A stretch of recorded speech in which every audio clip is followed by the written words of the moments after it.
சந்தன கட்டிலிலதான் வந்ததும் படுக்க வைப்ப அடியாத்தாடி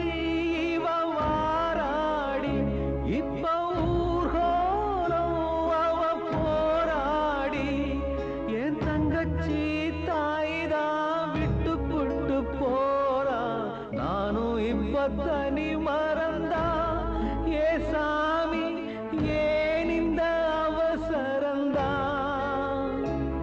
நான் மல்லிகை பூவுல